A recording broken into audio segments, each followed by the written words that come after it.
Good morning. Sorry for the delay. Good morning and welcome to the Boulder Valley Unitarian Universalist Fellowship. Through the month of February, we're all participating via Zoom. We'll be back in person in March. Hooray. I'm Eric Williams. I'm joined today by Karen Gricklack and our service associate, our music director, Tad Koryath, and Amy Austin are providing music, and our tech AVs, Herb Axe and Larry Sherwood. As we say the welcome words today, I invite you to shift into gallery mode if you haven't already done so, and scroll through the screens so you can experience the lovely diversity of this congregation. You are welcome here today. In all the beauty of languages, cultures, skin tones, shapes and sizes that come together in your uniqueness, you are welcome here today. In all the ways you experience and express gender, you are welcome here. In the beauty that is who you love and how you love, you are welcome here. With all the traditions that inform your spiritual life, you are welcome here today. No matter how long you've been away, nor how soon you will return, you are most welcome here. Whether you come with laughter in your hearts or tears, you are welcome here today. We invite you to join us with an open mind, a loving heart, and willing hands. We welcome you today. This congregation is committed to being a center for spiritual exploration and justice making. We have many opportunities during the week for social connection and for spiritual growth. We acknowledge that the land surrounding us is the stolen territory of the Arapaho people, and that many tribes roam freely on this land for millennia before the arrival of white settlers. We commit ourselves to anti-racism and anti-oppression work within and beyond our congregation. If you're new here, we're really glad that you found us. And we hope that even in this virtual community, you can experience the warmth and the love of this congregation. Each Sunday is very different here, so please come back a few times to really get to know us. If you want to get better connected, please see the chat window for the link to our first-time visitors page, an email address for our office manager, Carol Pranchke. And if you're not already receiving our Connections Weekly, please sign up at that last link in the chat. The email for Connections Weekly comes out just once a week and has all kinds of important news, including how to sign up to attend services in person in March. More on that during the announcements at the end of today's service. And finally, if any new visitors would like to introduce yourselves in the chat, please do. We would love to know who's among us today. Everyone's invited to the virtual coffee hour breakout rooms after the service. If you have a chalice at home, you can light yours with me as Eric lights our fellowship chalice. So we know where all of our chalices are lit, please write in the chat, chalice lit in the name of your town. You're invited to say the words in the chat along with me. We light this chalice for the warmth of love, the light of truth, and the energy of action.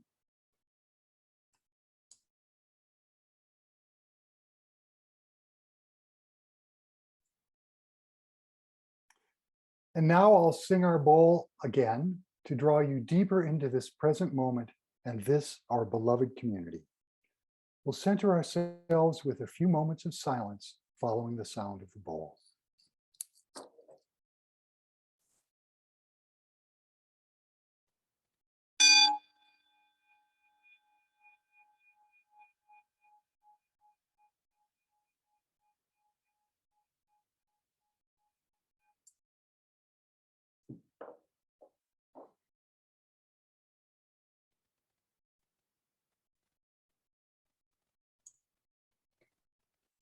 Beloved children of the oneness of many names, you who cover the land in numbers greater than the stars, I petition you, I pray to you, because you are the fruit of God's promise to the world. Because each of you holds a piece of the truth of all that is. Because the vision of beloved community needs each one of you. And this is what I pray. Showing loving kindness for one another. Use wisely the unique gifts of your humanity, your free will, imagination, creativity, compassion, your knowledge, power of understanding, and awareness, all that is an image of the highest good. See in the beauty in your cousin's eye and the wisdom in your sibling's smile.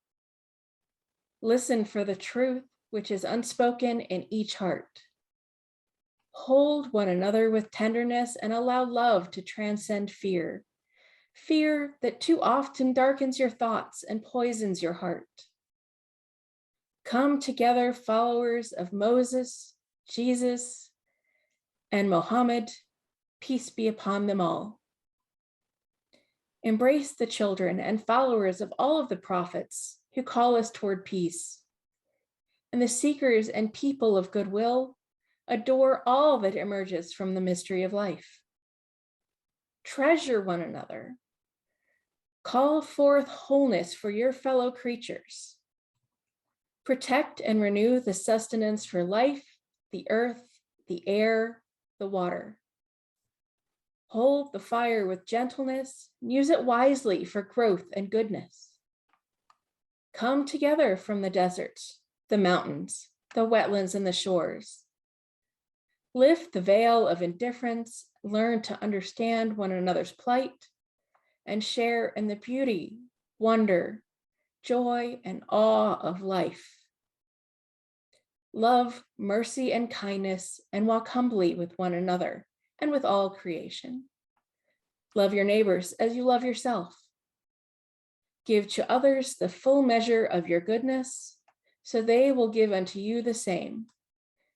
As you honor the covenant of your traditions, may you also covenant with all people of goodwill, a covenant of love, compassion, humility, generosity, gratitude, and celebration. May it always be so. Peace, salam, shalom, blessed be. Amen.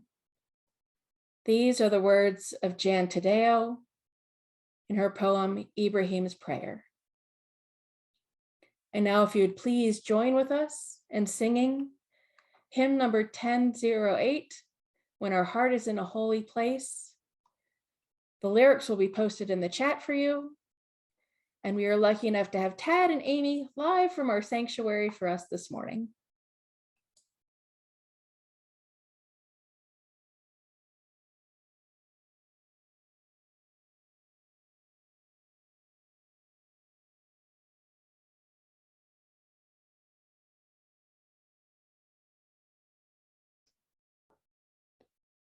Tad, we have no sound.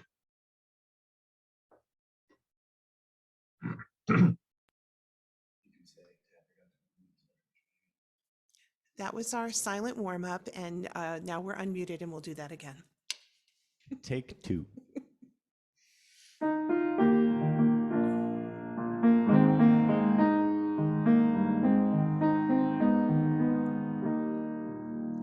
When our heart is in a holy place, when our heart is in a holy place, we are blessed with love and amazing grace. When our heart is in a holy place, when we trust the wisdom in each of us, every color, every creed and kind, and we see your faces in each other's eyes, then our heart is in a holy place. When our heart is in a holy place, when our heart is in a holy place, we are blessed with love and amazing grace. When our heart is in a holy place, when we tell our story from deep inside, and we listen with a loving mind, and we hear our voices in each other's words, then our heart is in a holy place. When our heart is in a holy place, when our heart is in a holy place, we are blessed with love and amazing grace.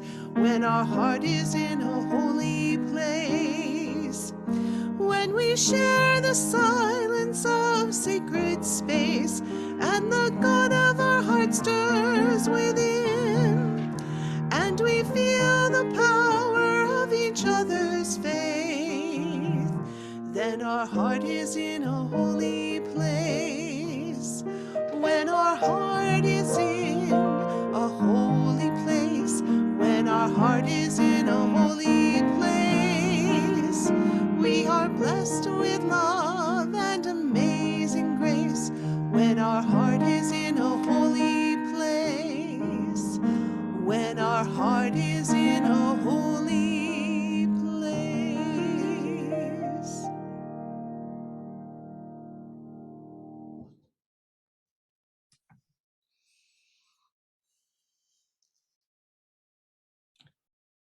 Good morning. My name is Tanya Fish. Like all of you, my spiritual journey began with the choices of my parents. My dad was raised Catholic but married a Protestant. When his son was born with a medical condition that required emergency surgery, he made a deal with God that if his son survived, he would become a minister. My brother lived, and my dad was a Lutheran minister for 33 years. In high school, my friendship with a Muslim girl led me to expand my spiritual journey beyond my Lutheran upbringing.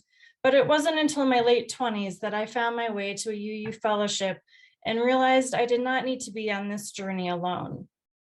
I have been a member of this fellowship for about 13 years.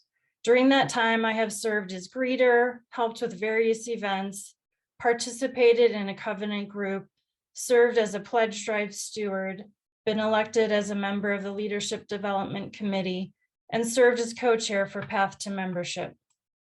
My participation in this community has challenged me to learn Google Docs and create breakout rooms in Zoom. And on a deeper level, this community has challenged me to think about my privilege and how I use pronouns in new ways. This community helped me to engage in new ways, like supporting the work of Together Colorado, by delivering information on local ballot measures, text banking to get out the vote, and being a poll monitor. In this community, I have experienced friendship, hope, joy, and awe. I am constantly humbled by the work done by so many of you to create this fellowship, from our Sunday services to building and maintaining our physical space, to teaching our children and ministering to the world community. I can't even count the number of times our choir and musical guests have brought me to tears with their voices and instruments. To close, I want to express my gratitude to all of you that have helped make me a better human. And to those I haven't met yet, I invite you to open yourself to some of the ways this community offers to get uncomfortable.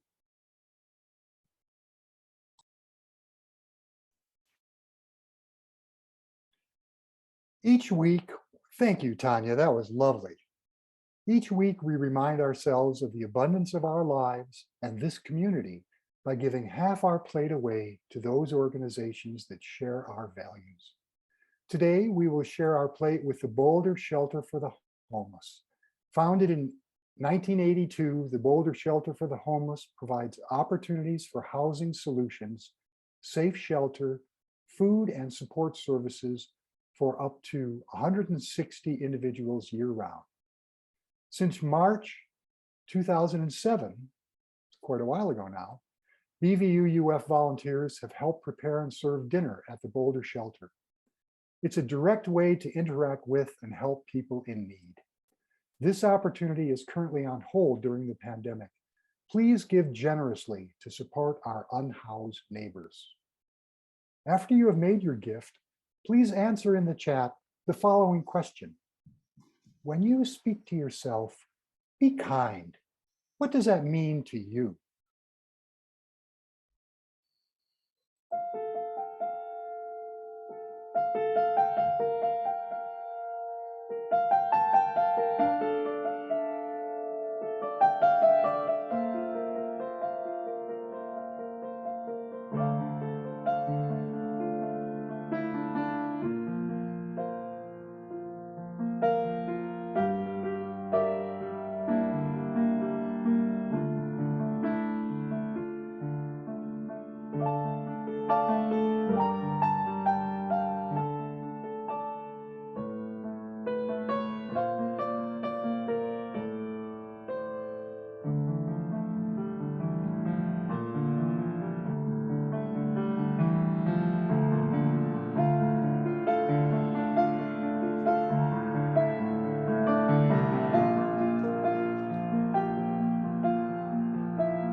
Many of you have heard me say the words, I see you, I hear you, I love you.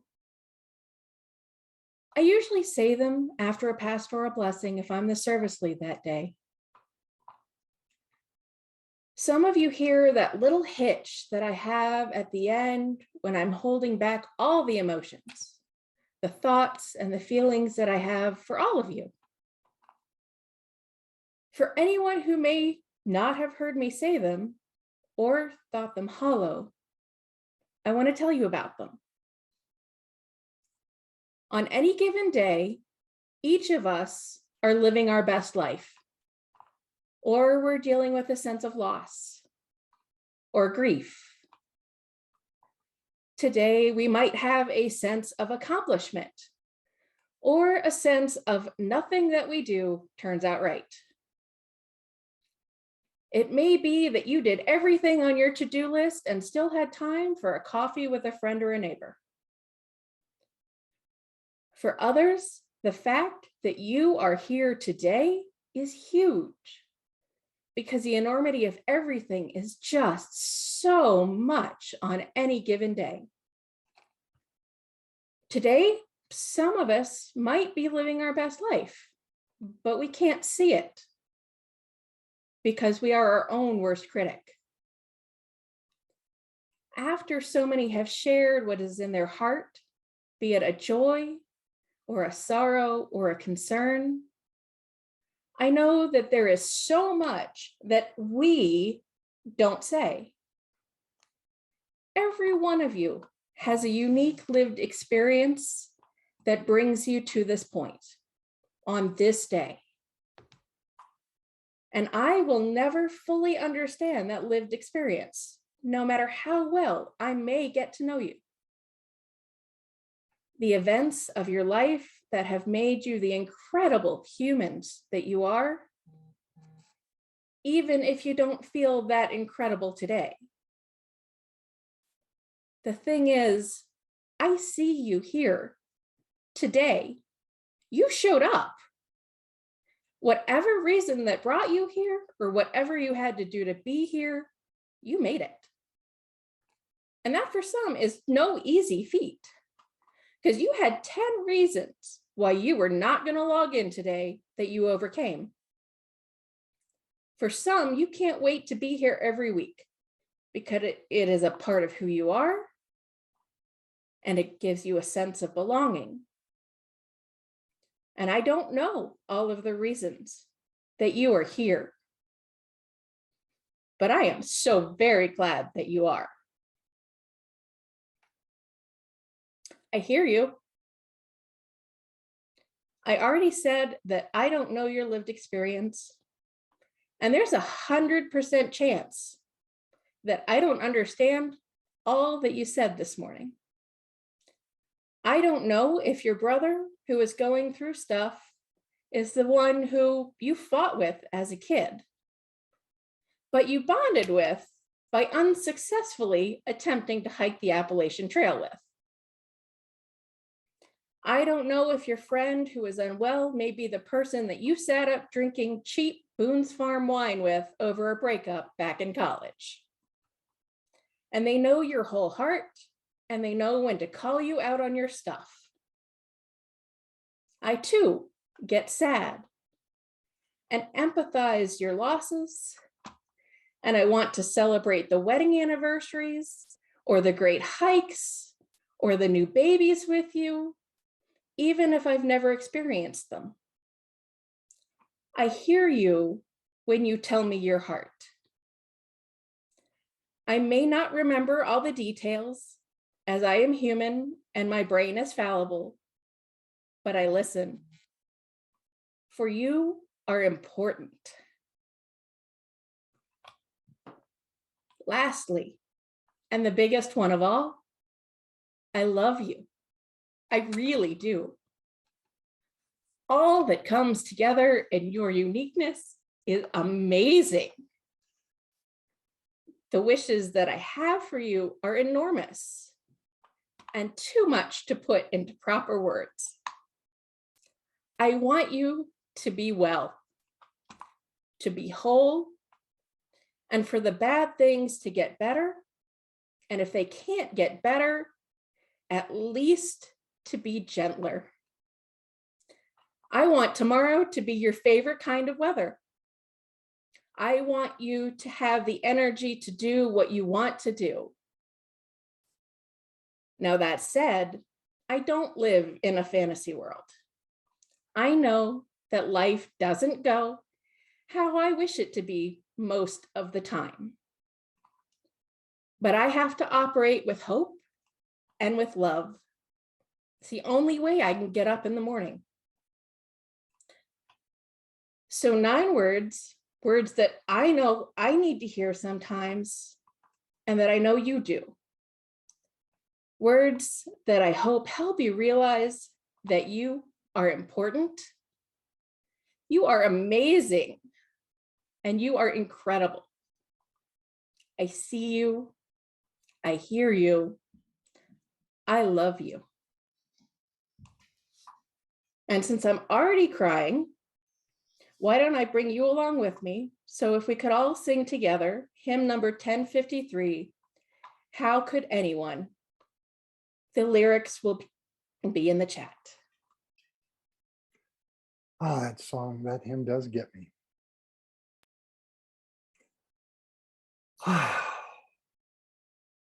Loving kindness, compassion, happiness, love. Words that glow with a soft, warm light and ease my heart just to hear them. What more could we wish for ourselves? And what more could we wish for each other, for our families, our neighborhoods, our towns, and the whole world? All the striving, all the getting and spending, all the outcomes we urgently wish for, all fade to insignificance when compared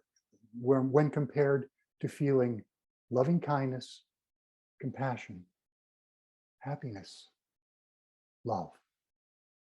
And the love we wish for the whole world must include this right here, ourselves. The Buddha said, you can search the whole world and never find anyone more deserving of your love and compassion than yourself. For some of us, I know there's a little voice inside answering, except for me. I heard a story recently about a little girl. Let's call her Zoe. At bedtime, she followed their family custom of saying goodnight by going to each of her parents, hugging them and saying, good night, Daddy, I love you. I love you too, Zoe. Good night, Mommy, I love you. I love you too, Zoe. Then, when Zoe was alone in her room, her mother heard her say, good night, Zoe, I love you. And then the mom heard Zoe softly reply to herself, I love you too. Bedtime didn't feel like that in the home where I grew up, and maybe not in yours either. But we could begin to find self-love now, little by little. If we want it, it may come. If we can't quite love ourselves outright, we could at least be a little nicer to ourselves. I was seeing some of this in the chat. I scold myself. I call myself names. I say things I would never say to another person. What's wrong with you? Why did you do it that way? Does anyone else do that? Well, then stop. Some parts of ourselves are still as tender and vulnerable as the young children we once were. And it would be better, far better, to remember that when we are about to scold ourselves. Let's apply the golden rule to ourselves. I saw this in the chat too. Let's apply the golden rule to ourselves and treat ourselves as kindly as we would like to be treated by others. As Meridian sang earlier in the gathering music, we are worthy, all of us. Some of the smartest, kindest, most generous people I have ever met are members of this fellowship. So give yourself a break. We're all worthy of love. Easy to say, maybe not so easy to feel. But here's the deal. As we try to expand our loving kindness outward, we don't need to start with ourselves. Multiple studies have shown we can love ourselves more by loving others first. It's a good moral principle. It's also good science and good medicine. In their book, The Art of Happiness, the Dalai Lama and Dr. Howard C. Cutler wrote, quote, there is an inextricable link between one's personal happiness and kindness, compassion, and caring for others.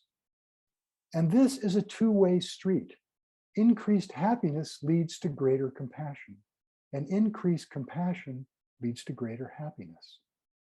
In other words, they continue, studies have found not only that happier people tend to be more caring and willing to reach out and help others, but that by deliberately cultivating greater kindness and compassion, a person will experience increased happiness. End quote. Happiness is so closely linked to loving kindness and compassion, they're almost synonymous. We are happier when we are compassionate, and compassion is loving kindness in action. It's like a dome of love around us, and we are naturally included. As people who have spent time with the Dalai Lama will tell you, happiness is contagious and it's healing.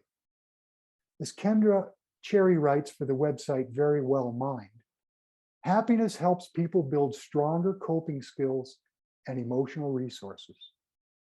Positive feelings increase resilience.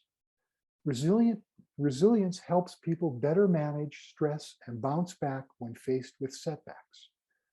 For example, one study found that happier people tend to have lower levels of the stress hormone cortisol, and that these benefits tend to persist over time. Then there's the mother of all longitudinal studies, the Harvard study of adult development, the longest study of adult life ever done. 75 years, that's just unheard of. 724 men, and it's still ongoing. This study began in 1938, looking at the Harvard sophomore class. Okay, so they were all men, all privileged white men. Even back then, that didn't seem right, so the study was expanded to include a large group of young people from some of the poorest neighborhoods in Boston. Still all white males. By the time our society gained a broader view of diversity, because remember, this was before World War II, the study was already 30 years old and had amassed a mountain of data. They didn't want to start again. You know what? Sorry, moment. I need to plug in my power to my laptop. Sorry, I just looked up and saw it was like 30%. They didn't want to start again. So although the study doesn't have the diverse population sample a modern study would include, they've gathered an astounding amount of data over an unprecedented length of time. They've analyzed blood samples and other medical records, pored over self-reporting surveys, conducted live interviews, and as technology grew, they even performed brain scans and recorded interviews. So what did they find? The current director says, quote, "The clearest message from this 75-year study is this: good relationships keep us happier and healthier, period." He goes on, not how much is in your 401k, not how much power you have in your high-level career.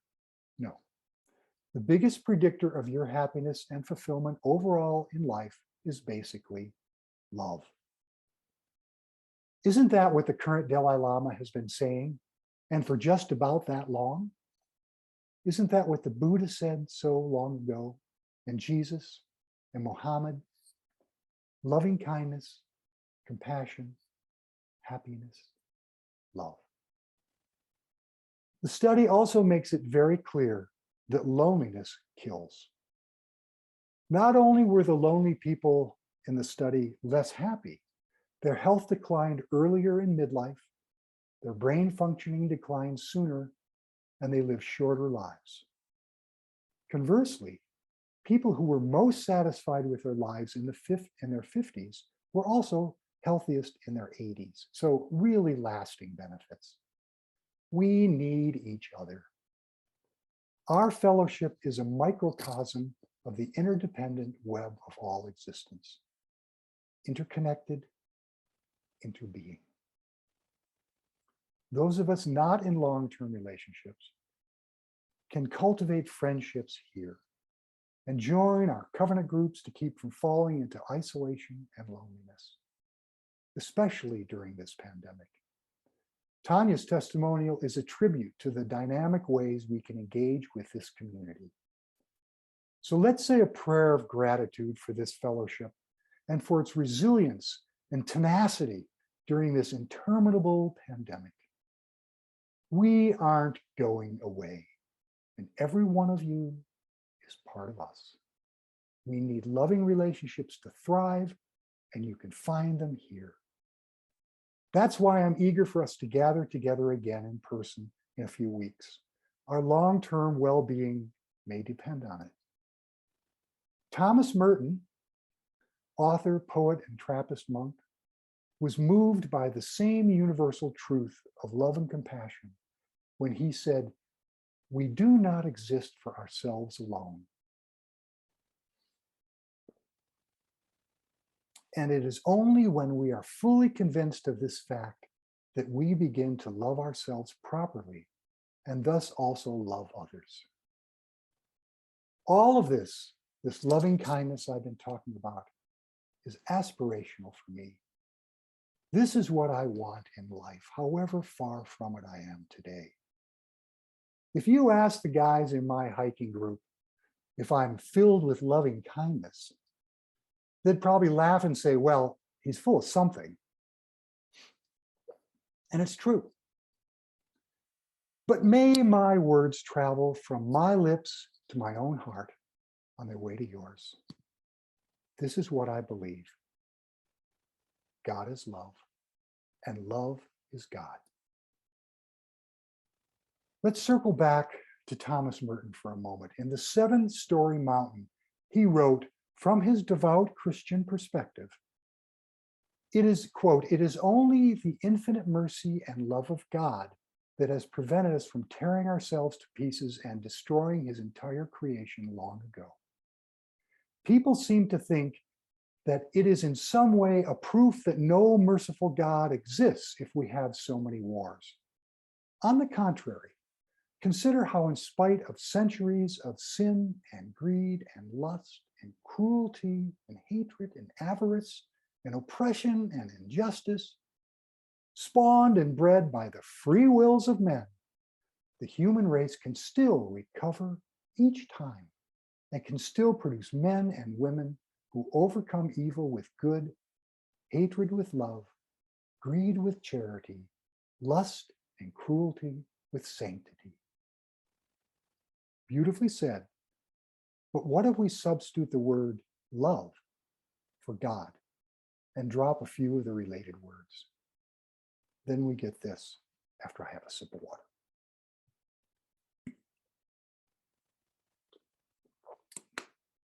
It is only love that has prevented us from tearing ourselves to pieces and destroying all creation long ago. People seem to think that in some way a proof that love does not exist if we have so many wars. On the contrary, consider how in spite of centuries of greed and lust and cruelty and hatred and avarice and oppression and injustice, spawned and bred by the free wills of men, the human race can still recover each time and can still produce humans who overcome evil with good, hatred with love, greed with charity, lust and cruelty with sanctity. Love. Love is God. God is love. Love heals. Love saves. Love can give us long and happy lives if we let it into our hearts and nurture it by nurturing healthy relationships. And let's try to remember, those relationships include the one you have with yourself. You are worthy of love. May it be so. Namaste.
Oh, thank you, Tad. Now we're going to have a taste of metta meditation or loving kindness meditation. This morning, it's really more of a test drive than a full meditation session. We got to sample it last month too from Larry Laverdour. Today, I'd like to add some comments before we begin that might help those who want to try this as a regular practice. I am now trying it as a regular practice. I can't decide if it's ridiculous or just perfect that I'm the person talking about this because I'm a terrible meditator.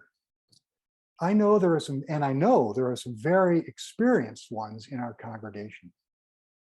I started learning about insight meditation and practices like metta at least 40 years ago, and I still don't have a regular practice. In my day-to-day life, I'm often Mr. Monkey Mind, but I believe in it. And I have experienced the benefits of even intermittent and brief meditation. So this part of the service too is aspirational for me. So maybe that's perfect because it shows that anyone can do this and benefit from it. And it's so simple that even I can show you how, with some notes from the master, Sharon Salzberg, co-founder of the Insight Meditation Society. There are, I realize a number of you are already familiar with this, but I'm going to talk more to the people who may not be. There are many variations on this meditation. Many different phrases can be used. Some are too complicated for me with too many statements to remember. The key is to find the most comfortable way for you.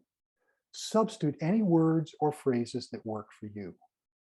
That and keeping at it over time. I've been doing a little better at that lately. The meditation usually starts with ourselves, then moves outward to someone you love, then a neutral person, then a person you find more challenging, and so on until finally you're sending loving kindness to the whole world. But you can do it in your own way. You could start with a pet for whom you feel simple, unconditional love. Or start with a loved one and get to yourself later in the session. If you're not feeling it, that's okay. Sharon Salzberg says it can take numerous sessions before you feel it connecting to your heart. If your mind wanders, as all our minds do, that's okay too. Just note it and return to your breath without judging yourself.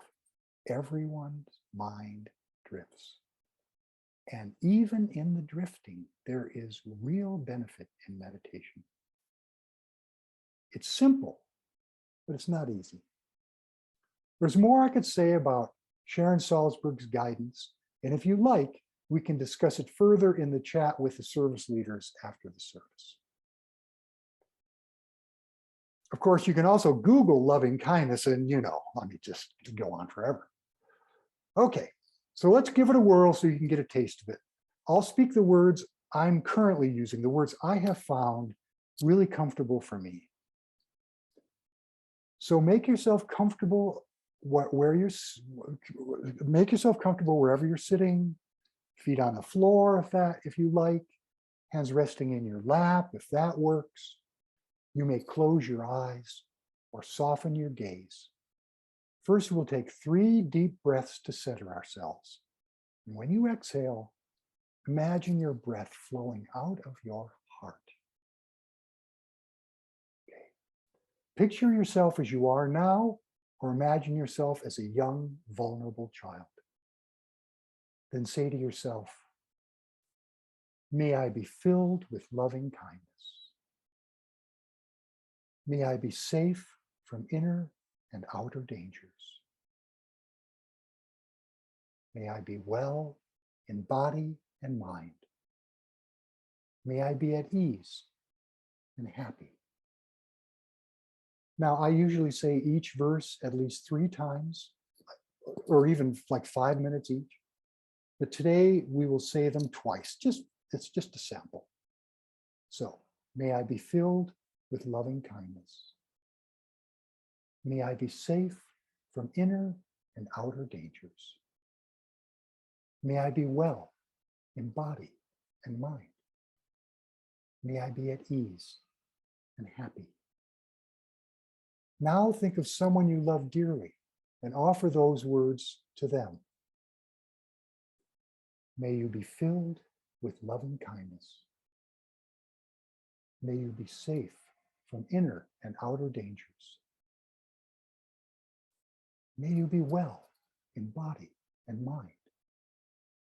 May you be at ease and happy. And once more, may you be filled with loving kindness. May you be safe from inner and outer dangers. May you be well in body and mind. May you be at ease and happy. Now we'll shift to a neutral person, perhaps someone you just met, someone with no story attached to them.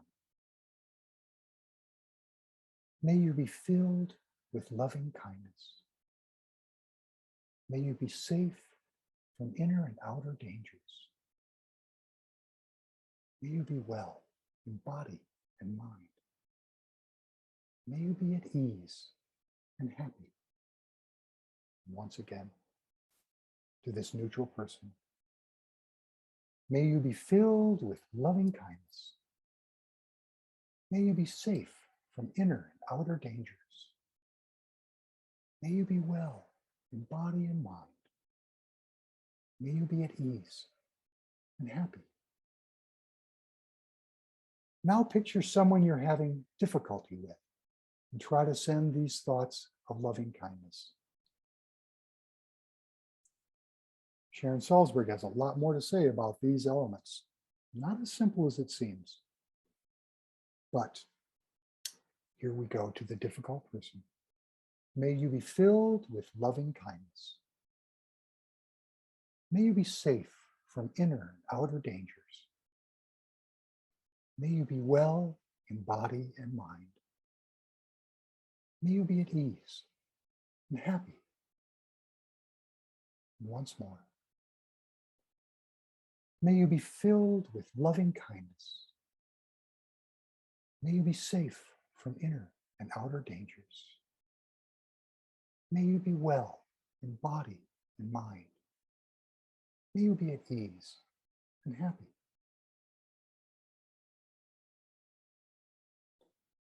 I usually send loving kindness to my neighborhood, then my town, and then the world. But today we'll leap to the conclusion, may everyone in the world be filled with loving kindness.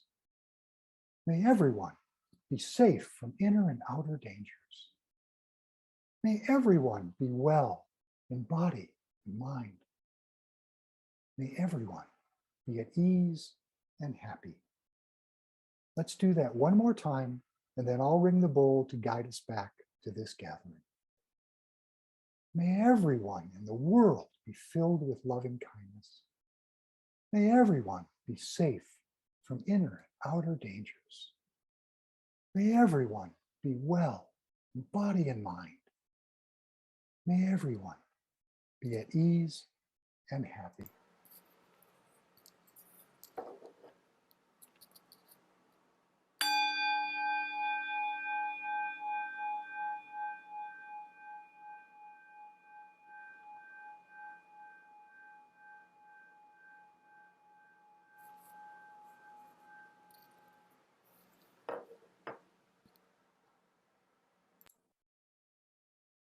Thank you for experiencing that together.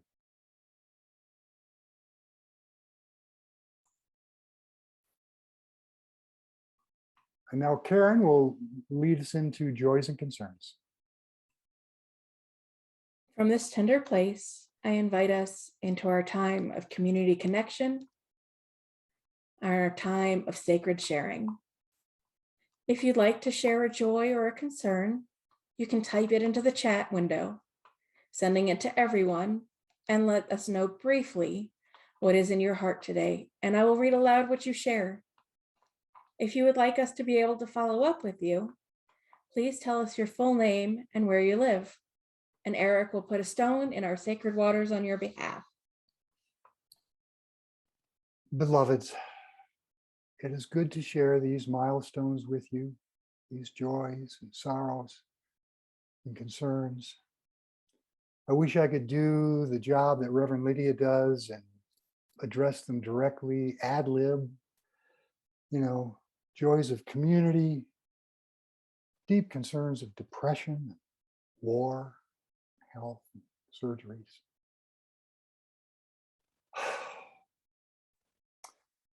But the Reverend Frederick Gillis has a wonderful blessing for us. May the love which overcomes all differences, which heals all wounds, which puts to flight all fears, which reconciles all who are separated, be in us and among us, now and always. Amen. Blessed be.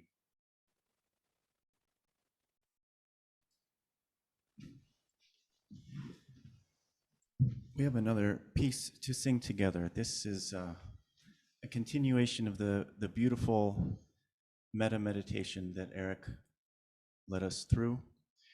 This is called Meta Prayer. The words will be in the chat. The melody is pretty simple. Please feel free to sing along when you pick it up.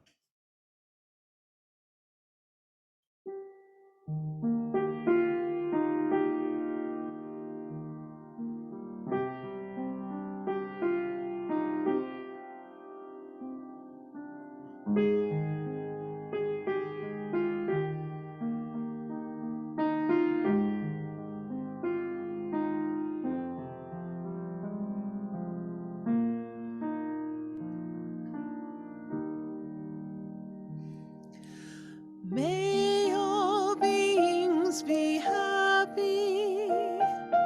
May all beings be peaceful.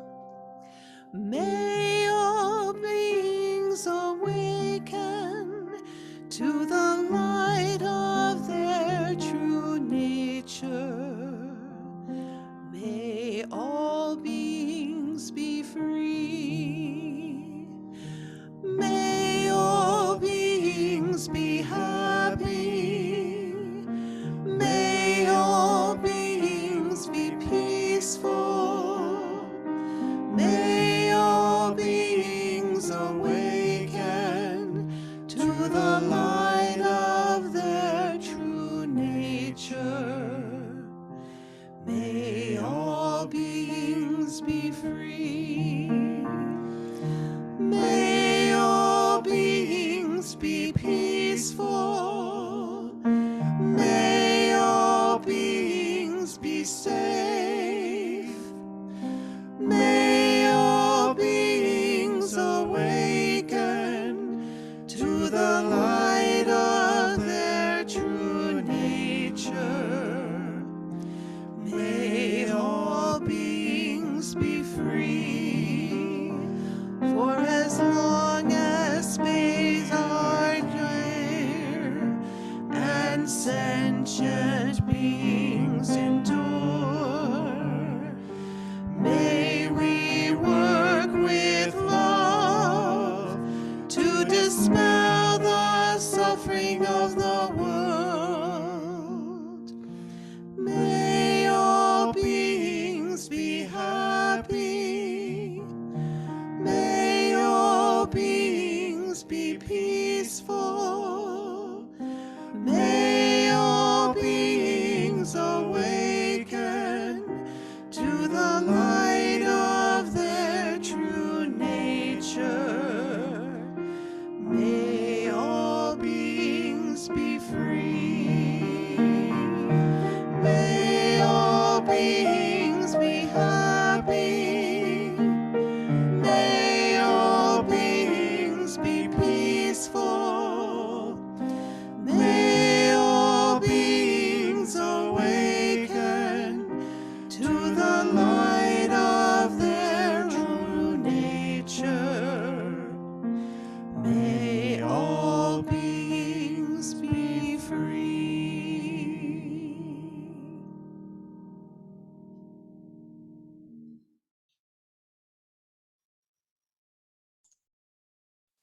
That was beautiful, Tad and Amy. We come to the part of the nuts and bolts portion of our service, the announcements. They're fairly short today. We will be holding services both in person and on Zoom in March.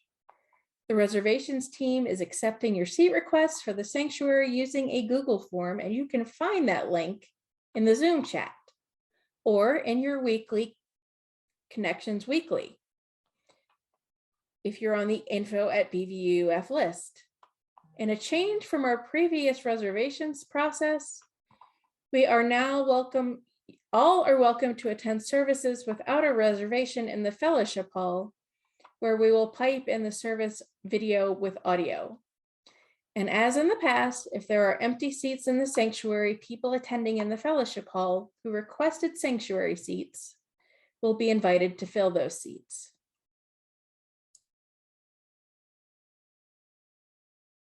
And all of this begins in March. All right, now we're going to talk about the pledge drive for a minute. And I'm supposed to pull up these props. Let's see now. Okay. There, see, lollipops jammed into a big beaker, right? This represents how many congregants have pledged already. So as of this week, 46 members have pledged $196,378. That's about 40% of our goal of $472,000. A deep thank you to everyone who has pledged so far. And the pledge drive continues until March 27th. Wouldn't it be great if we exceeded our goal?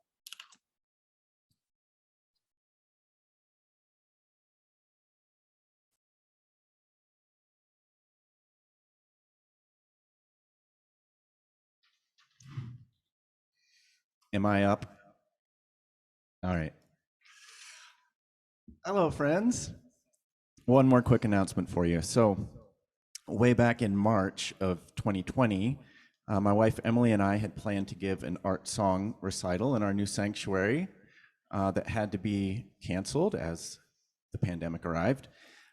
Then we'd hoped to give it in March of 2021, and we even auctioned off some tickets in our online auction event, about 30 of them. And if you're one of those people, please get in touch with me and let me know if you want to claim that. But again, we had to put that 2021 concert on hold. So now, but here we are in 2022, and it looks like we're finally going to be able to perform for you. So we have 2 dates that we're going to give this recital. Friday, March 18th at the First Unitarian Society, which is down in Denver. And their capacity is about 200 people.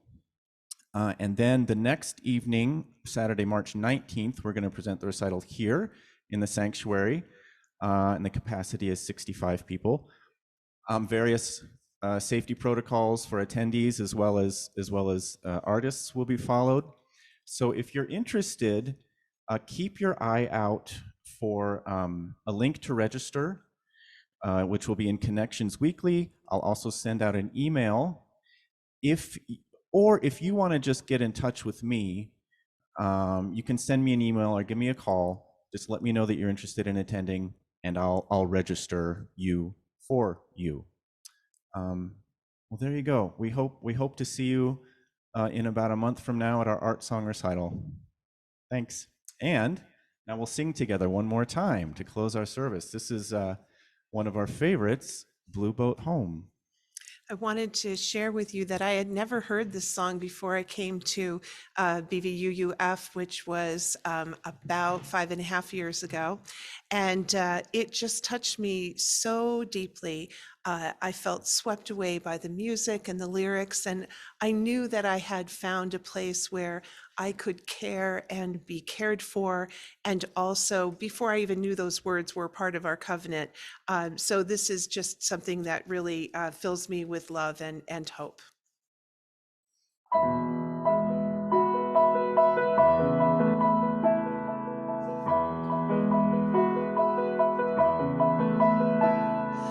Though below me I feel no motion, standing on these mountains and plains, far away from the rolling ocean, my dry land heart can say, I've been sailing all my life now. Never harbor or port have I known. The wide universe is the ocean I travel, and the earth is my blue boat home.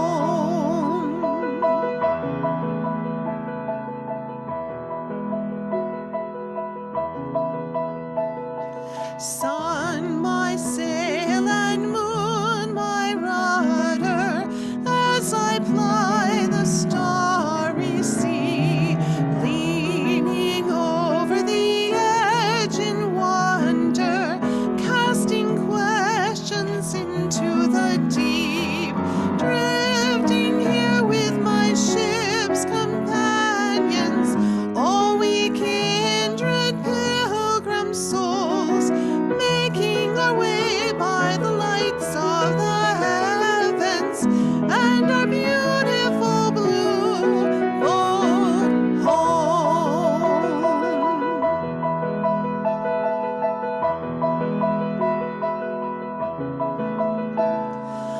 I give thanks to the waves upholding me, hail the great winds urging me on, greet the infinite sight before me, sing the sky my sailor's song.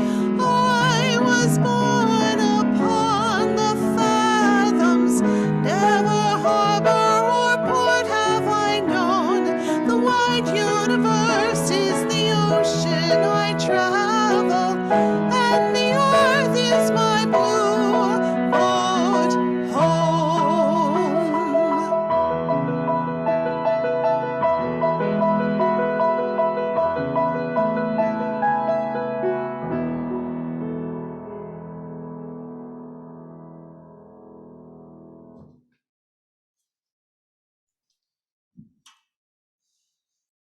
Oh, that song. Oh,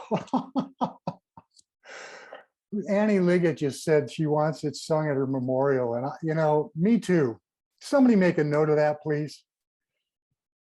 All right, time to extinguish the chalice. And then we have a benediction. We extinguish the chalice, but not the warmth of love, the light of truth, nor the energy of action.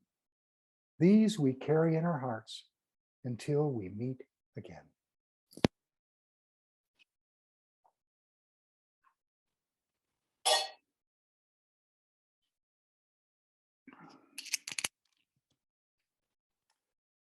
And this benediction, we can carry in our hearts as well.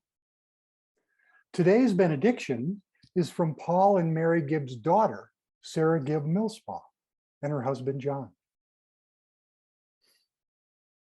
As we have been blessed, so we bless one another to be a blessing. Breathe in, breathe out, this breath we share with all that breathes.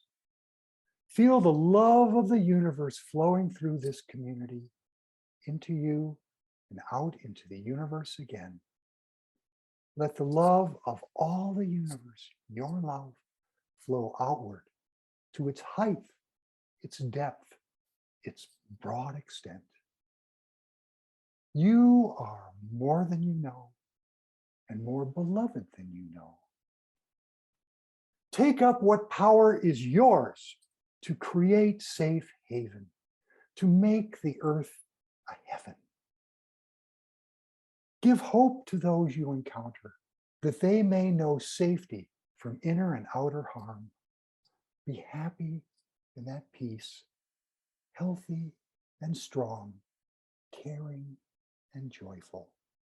Be the blessing you already are. That is enough. Blessed be. Amen.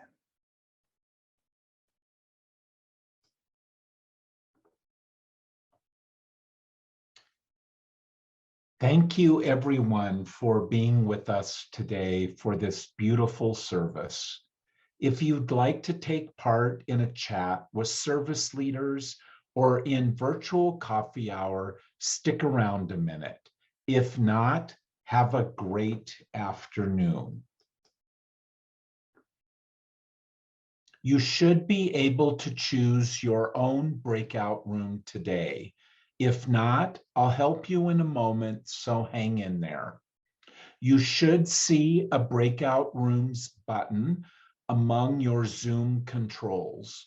On a computer, it's at the bottom of the screen. You might have to click more to see it. On a phone, tap your screen and find it near the upper left. Click the button to choose the room you would like to join. If you need to switch rooms later, click leave and then leave breakout room to come back here.